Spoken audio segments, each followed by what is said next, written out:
अगर आपके भी मन में अक्सर बुरे विचार आते हैं, गंदे और अश्लील विचार चलते रहते हैं, तो आपको ये बौद्ध कहानी जरूर सुननी चाहिए। एक गांव में एक जवान लड़का रहता था।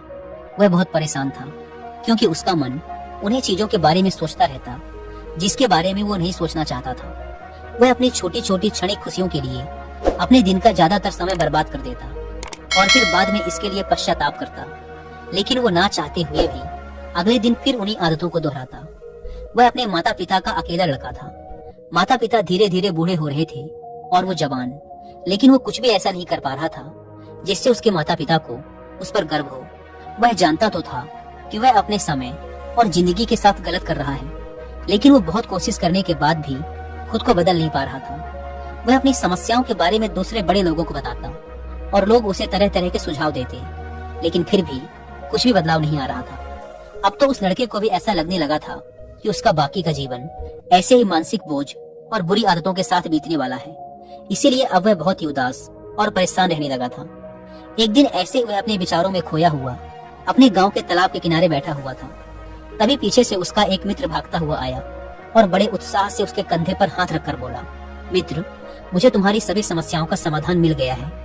अपने मित्र के मुंह से यह बात सुनकर वह लड़का बहुत खुश हो जाता है और पूछता है, क्या समाधान मिला मेरी समस्याओं का? लड़के के मित्र ने कहा, ध्यान। ध्यान तुम्हारी सभी समस्याओं का समाधान है। लड़के ने कहा, यह ध्यान क्या होता है? मित्र ने कहा, कल हमारे गांव में एक बौद्ध भिक्षु भिक्षाटन के लिए आए थे।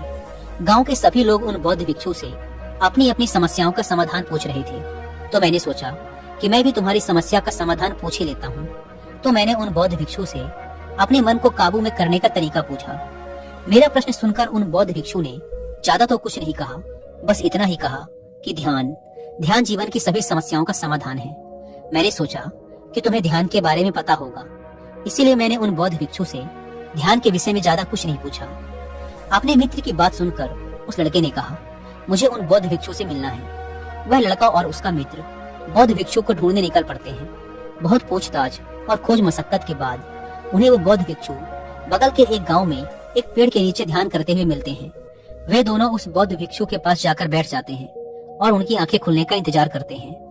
थोड़ी देर बाद जब बौद्ध भिक्षु अपनी आंखें खोलते हैं तो वो उन्हें प्रणाम करते हैं और कहते हैं, आपने ये तो बता दिया कि ध्यान जीवन की सभी समस्याओं का समाधान है, लेकिन आपने ये नहीं बताया कि ध्यान है क्या?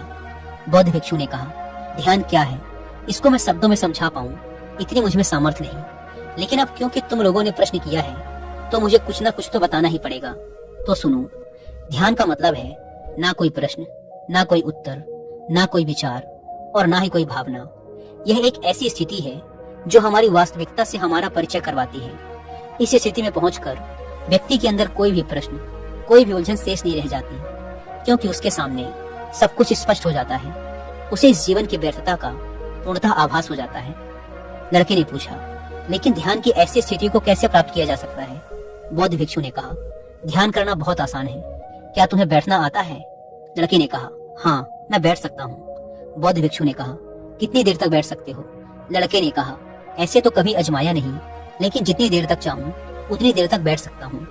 बौद्ध भिक्षु ने कहा, रोज 1 घंटा आंख बंद करके सीधा बैठना है। लड़के ने पूछा, कब और कहाँ बैठना है? बौद्ध भिक्षु ने कहा, कभी भी और कहीं भी, बस जगह शांत और एकांत होनी चाहिए। लड़के ने फिर प्रश्न किया, मेरे मन के ये गंदे विचार और मेरी बुरी आदतें कितने दिन में छूट जाएंगी? बौद्ध भिक्षु ने कहा, सिर्फ 1 दिन में, अगर तुम 24 घंटे आंख बंद करके बैठ सको तो। बौद्ध भिक्षु से आज्ञा ले वह लड़का अपने घर आ जाता है और ध्यान करने बैठ जाता है। जैसे वह अपनी आंखें बंद करके बैठता है, उसके मन में तरह तरह के विचार उठने शुरू हो जाते हैं। जैसे, क्या ध्यान करने से सचमुच कुछ फायदा होगा? मैं अपनी बुरी आदतों को छोड़ भी पाऊंगा या नहीं? आखिर सभी लोग मेरी इज्जत कब करेंगे? मैं तो उससे प्रेम करता हूँ, लेकिन वो मुझसे प्रेम क्यों नहीं करती? मैं ऐसा क्या करूँ कि मैं बहुत सा धन कमाऊं और अपने गांव का सबसे अमीर व्यक्ति बन जाऊं?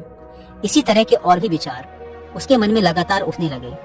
फिर उसे ध्यान आया कि भिक्षु ने कहा था, ध्यान की अवस्था में कोई विचार, कोई भावनाएं नहीं होती।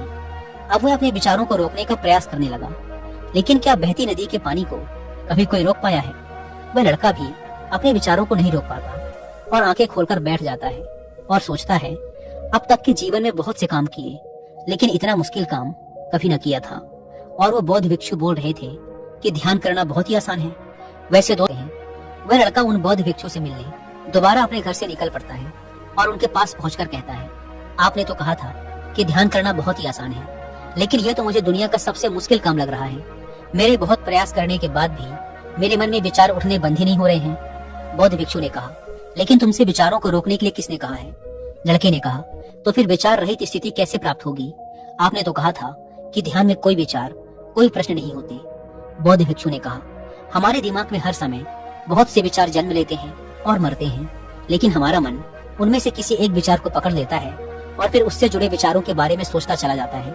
इस तरीके से हमारा मन विचारों में उलझ जाता है और हम भूल जाते हैं कि हम क्या कर रहे थे। जब तुम ध्यान करने बैठोगे तो तुम्हारे दिमाग में भी बहुत से विचार उठेंगे और खत्म हो जाएंगे, लेकिन तुम्हें किसी भी विचार का चुनाव नहीं करना, बस उन्हें देखना है। तुम्हारे मन में विचार उठेंगे और खत्म हो जाएंगे। धीरे धीरे समय के साथ इन विचारों के उठने की गति कम होती चली जाएगी। बौद्ध भिक्षु के मुंह से ये सारी बातें सुनकर वह लड़का अपने घर वापस आ जाता है और दोबारा ध्यान करने के लिए बैठ जाता है। इस बार वह लड़का बौद्ध भिक्षु के बताए अनुसार अपने मन में उठ रहे विचारों को देखता है। वह कुछ देर तक तो विचारों को साक्षी भाव से देख पाता है, लेकिन फिर उसके मन में ऐसे विचार उठते हैं जिनके बारे में सोचने से वह खुद को रोक नहीं पाता और वह गहरे विचारों में खो जाता है। कुछ देर बाद उसे याद आता है कि वह तो ध्यान कर रहा था। वह दोबारा विचारों को देखने का प्रयास करता है, लेकिन इस बार उसका मन दूसरी चाल चलता है। अब उसके मन में अश्लील विचार उठने लगते हैं। वह लड़का सोचता है कि ध्यान जैसी पवित्र स्थिति में ये अश्लील विचार क्यों उठ रहे हैं। वह अपने मन में उठ रहे अश्लील और गंदे विचारों को रोकने का बहुत प्रयास करता है, लेकिन वो उन्हें रोक नहीं पाता। उसके मन में लगातार बस ऐसे ही विचार उठ रहे थे। बहुत देर तक प्रयास करने के बाद जब वह लड़का परेशान हो जाता है तो वह ध्यान से उठकर सीधा उन बौद्ध भिक्षु के पास पहुंचता है और कहता है, मैं जब भी अपनी आंखें बंद करके ध्यान करने के लिए बैठता हूँ तो मेरे मन में सिर्फ अश्लील और गंदे विचार ही आते हैं। बौद्ध भिक्षु ने कहा, कोई भी विचार अच्छा या बुरा नहीं होता, इसीलिए किसी भी विचार को बुरा समझकर उसे जबरदस्ती दबाने का प्रयास मत करो, क्योंकि हमारे द्वारा विचारों का विरोध ही उन्हें और भी शक्तिशाली बनाता है। इसीलिए किसी भी विचार का दमन करने का प्रयास मत करो, क्योंकि इस मन की प्रकृति ही ऐसी है कि हम इसे जिस चीज के बारे में सोचने से रोकते हैं यह उसी चीज के बारे में सबसे ज्यादा सोचता है। इसीलिए तुम्हारा विचारों को रोकने का प्रयास व्यर्थ है, और जिन विचारों को तुम गंदे व अश्लील विचार कह रहे हो वो विचार भी तुम्हारे जीवन का एक हिस्सा है। इंसानी जीवन को आगे बढ़ाने के लिए इन विचारों का उठना भी जरूरी है। एक बात हमेशा याद रखना कि जीवन में हम जिस भी चीज को अस्वीकार करते हैं हमारा मन उसी चीज में सबसे ज्यादा रस लेने लगता है। इसीलिए जीवन की किसी भी सच्चाई को नजरअंदाज करने का प्रयास मत करो, हर चीज को स्वीकारो, तभी तुम उससे मुक्त हो पाओगे। लेकिन इसका मतलब यह नहीं कि तुम हर समय काम वासना के विचारों में ही डूबे रहो। तुम्हें यह समझना होगा कि काम वासना हमारे जीवन का एक छोटा सा हिस्सा मात्र है, पूरा जीवन नहीं। तो जीवन के इस पहलू को भी स्वीकारो और आगे बढ़ो, क्योंकि इस जीवन में इसके आगे भी बहुत कुछ जानने के लिए है। लड़के ने कहा, लेकिन हमारा मन हमारे साथ इतनी चालें क्यों चलता है? क्या हमारा मन ही हमारा शत्रु है? भिक्षु ने कहा, नहीं, मन हमारा शत्रु नहीं है। यह तो बस उन्हीं चीजों को अनुभव करना चाहता है जिसमें इसे आराम मिले, आनंद आए। इसीलिए जब हम कोई ऐसा काम करते हैं जिसमें शुरू में ही मन को आनंद नहीं मिलता तो हमारा मन उस काम का विरोध करता है। बौद्ध भिक्षु ने आगे कहा, अगर तुम अपने मन से बुरे विचारों को खत्म करना चाहते हो तो अपनी आदतों को बदलो। आदतों को तुम केवल तभी बदल सकते हो जब तुम्हारा मन तुम्हारे काबू में होगा, और तुम्हारा मन तुम्हारे काबू में तभी आएगा जब तुम खुद को जानोगे, जब तुम स्वयं का अनुभव करोगे, जब तुम ध्यान का अनुभव करोगे। इतना कहकर बौद्ध भिक्षु खड़े हो गए और एक हल्की सी मुस्कान के साथ उस लड़के के सर पे अपना हाथ रख दिया।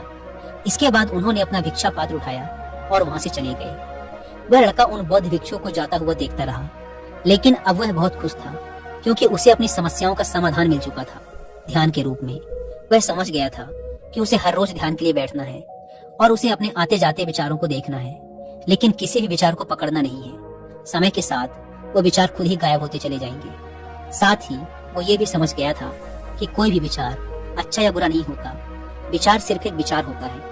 इसीलिए विचारों का विरोध करना भी व्यर्थ है। दोस्तों, मुझे उम्मीद है कि आपको इस वीडियो से बहुत कुछ सीखने को मिला होगा।